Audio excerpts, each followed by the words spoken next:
Wala pang direktiba si Pangulong Ferdinand Marcos Jr. patungkol sa pagkakaroon ng posibleng joint exploration sa pagitan ng China at Pilipinas pagdating sa gas at langis sa West Philippine Sea. Ngunit ayon sa Pangulo, maaari rin itong maging daan tungo sa tuluyan ng pagkakasunduan ng dalawang bansa. Si Alvin Pelobelio para sa Balita. Wala pang direktiba si Pangulong Ferdinand Marcos Jr. kung muli bang bubuksan ng joint oil at gas exploration talk sa pagitan ng Pilipinas at ng China sa gitna ng oil crisis, bunsod ng sigalot sa gitnang silangan. Sa isang press conference, sinabi ni Foreign Affairs Secretary Maria Teresa Lazaro nitong Miyerkules na bagamat wala pang utos ang punong ehekutibo sa naturang eksplorasyon, nalalapit na umano ang posibilidad na muling buhayin ang naturang hakbang. Not at this point of time, but I think it may be forthcoming. Bunsod ng kakulangan ng supply ng langis, ayon kay Lazaro, alam umano ng mga negotiators ang nakaambang pagsubok at mga panganib sa pagdedeskaril ng naunang negosasyon. Taong 2018 noong nilagdaan sa pagitan ng Manila at ng Beijing ang Memorandum of Understanding sa oil at gas explorations, pero natigil ito noong taong 2022. In that meeting, they came up with one of the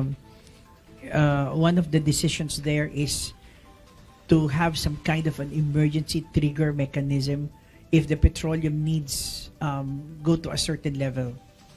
I think the energy ministers are so involved in having this mechanism to help each other. Sa naging panayam kay Pangulong Ferdinand Marcos Jr., sinabi nito na bukas siya na muling buksan ang usapin ng eksplorasyon. Pero ayon sa Pangulo, nananatiling banta ang territorial dispute sa pinag-aagawang teritoryo. Posible o manong maging daan ang naturang oil crisis dala ng sigalot sa gitnang silangan upang magkasundo ang Beijing at ang Manila sa nasabing pananaliksik.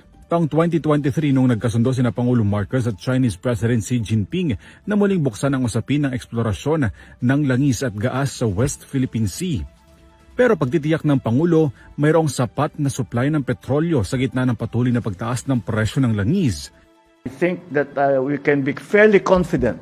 We can be confident that after the 45 days, we will still have already arrived here in the Philippines. We will have already a flow of oil, not just one delivery, not just two deliveries, but a flow of petroleum and petroleum-related products. Kabilang sa mga nilagdaang emergency powers ng Pangulo ang pagsususpinde sa oil excise tax at pangingialam ng pamahalaan sa supply at presyo ng kuryente.